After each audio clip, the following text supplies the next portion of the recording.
Hello and welcome everybody, hope that you're all good. Time to dive into the next Dynamax boss for the legendaries, Dynamax Suicune, that's turning up this weekend, the 10th and the 11th of May. So let me know, you're going to try and take down this Dynamax legendary, complete the trio from Johto. As always, a big shout out to Pokemon Go Hub for their info and all that jazz. So Suicune is a pure water type, means it's got two weaknesses, electric and grass. The 100% you will want to try and find is 1704 CP, and Suicune may have a bit of a better role than it does in the raid meta because it's a bit tankier. So what are we going to need to take this one down? There's no surprise with the list of attackers. There are a few on here that aren't listed, but we've had a good wave of grass and electric Pokemon. Gigantamax, of course, we've had Toxtricity from Go Wild back in the day.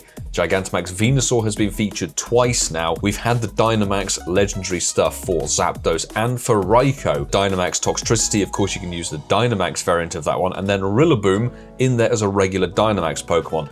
I would also throw in Dynamax Venusaur, because that one should be a bit easier to obtain if you're starting out more fresh. And those are basically all the electric and grass type Pokemon we have available. Of course, when it comes to the attackers, you're going to want to max out the max attack move on it, so get it to tier 3 if possible during the course of the week if you haven't done so already. It's key to remember that it's not necessary to worry about the charge attack on these attackers, because you're going to use them in their Dynamax or Gigantamax form, which only requires the fast move to be corresponding with the correct typing. Before we dive further into the defenders and healers, a big thanks as always to every single person who's over on the Patreon squad. We've had yet some more people joining, which is honestly so wonderful. I'm really hugely appreciative that every single one of you chooses to take your support of the channel to the next level and take it that much further. We wouldn't be here continuing what we do without each and every one of you. So huge appreciation for each and every one of you over there on the rolling credits. Diving into the list of tanks, namely the defenders. Now,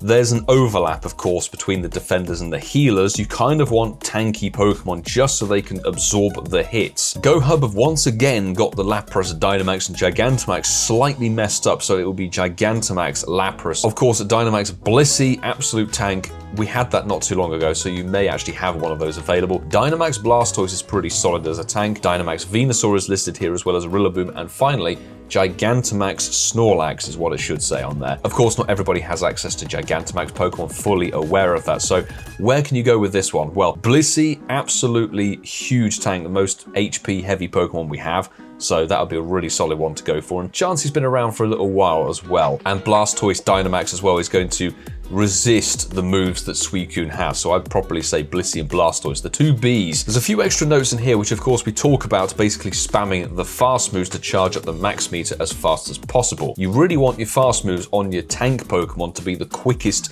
and energy development. So 0.5 second fast moves, Bite and Water Gun on Blastoise and Pound on Blissey do qualify for that. The defenders in your team, of course, are the ones that have the Max Guard, the shield move at tier 3, if you can get it there. Obviously, XL Candy is a resource that not everybody has a huge access to right now, so if you can get it to tier 2, that's still better than not at all. However, my personal advice would be to work with a team of healers as well. So the best healers versus Suicune, there's a bit of overlap here, and I don't know why they've made it such short change, to be honest. So Dynamax Blissey, obviously featured. Dynamax Rillaboom, there are a few things to watch out with, a grass type Pokemon, and Gigantamax Snorlax. Snorlax is a pretty good tank if you've got that already planned from the G-Max Battle Day. That would suit very nicely. Blissey we've already covered. Rillaboom I would just avoid when it comes to healer, because you can utilize a Blastoise as well, as long as you have a Max Spirit tier 3'd, then you'll be fine, really. And that is what a healer does. If it has the Max Spirit sorted, that's the one to improve the HP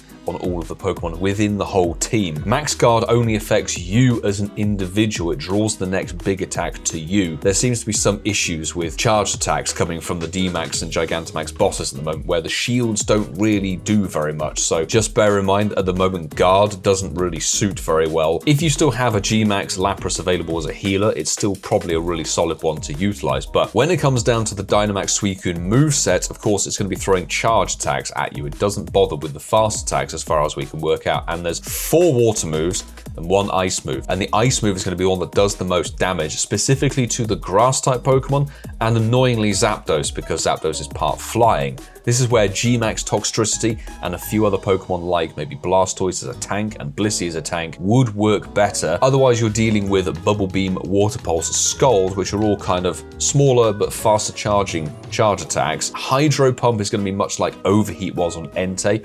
Gonna probably one-shot you. Might be worth re-lobbying if you see Hydro Pump rocking and rolling on the Dynamax Suicune. There's not a crazy amount of extra information regarding the max battles. Most of us know the drill at this point, really. You want to get your max meter charged as fast as possible to then enter your Dynamax or Gigantamaxed form to then either deal the damage or to do the spirits. It is a Dynamax boss, of course. That means a lobby of 4 players is a maximum. Try and coordinate, make sure you know who is who in your lobby as best you can do, because I've seen when it comes to big groups of people going around, it can cause a little bit of chaos. As of now, we do have the Dynamax Suicune timed research. This actually gives you an encounter with a Grookey. We'll go in on the encounter here. It can be a pretty useful Pokemon. I have no idea what this one is. You can get yourself Grookey. It's available in the rotation. Now, Bulbasaur is available in the rotation if you're looking for grass type stuff. Electric is a little bit more tricky because it's only really been Gigantamax or Dynamax legendaries. This is 2-star and terrible, but at the end of the day, if you're really needing to power something up, Grookey isn't going to be the worst thing. But now, as is obligatory when it comes to these max battle guides, let's go and build our team now. When you go into your Pokemon menu, of course, you can go to the battle tab, scroll on over, and you find your battle teams. And right at the very bottom are your power spots. We'll add a fresh team ready for Dynamax Suicune. Now, what are we going to want to put in first of all? Well, a tank. The Blissey has the max spirit all the way up, so we'll put Blissey in slot number 1. I think Snorlax has got max moves on everything. This is the shiny 93. So that's going to go in slot number 2. Our attacker, I think, is going to have to be G-Max Toxtricity, doing the most damage. We do have a 98 Rillaboom, but the G-Max Mons just provide so much more power. If you have a Toxtricity G-Max or a Venusaur G-Max powered up, utilize those as your attackers. Otherwise, Rillaboom's a solid choice because we didn't really get any decent Zapdos, and the Raikou we haven't quite worked on yet. That is our team right there. Let me know what you're planning on taking in. I'm going to wish you the very best of luck as well. If you enjoy what you saw and you find these useful, please do hit that subscribe button down below. And thank you so very much to every single one of you who has done. And if you like what you see here, there's plenty more on the channel for you to continue watching too. Maybe check out this video right here. Highly recommended, because there's another event coming later this week, Crown Clash, I believe it is. Something along those lines with Nidoqueen and Nidoking in their costumes. Until the next time, folks, do take care.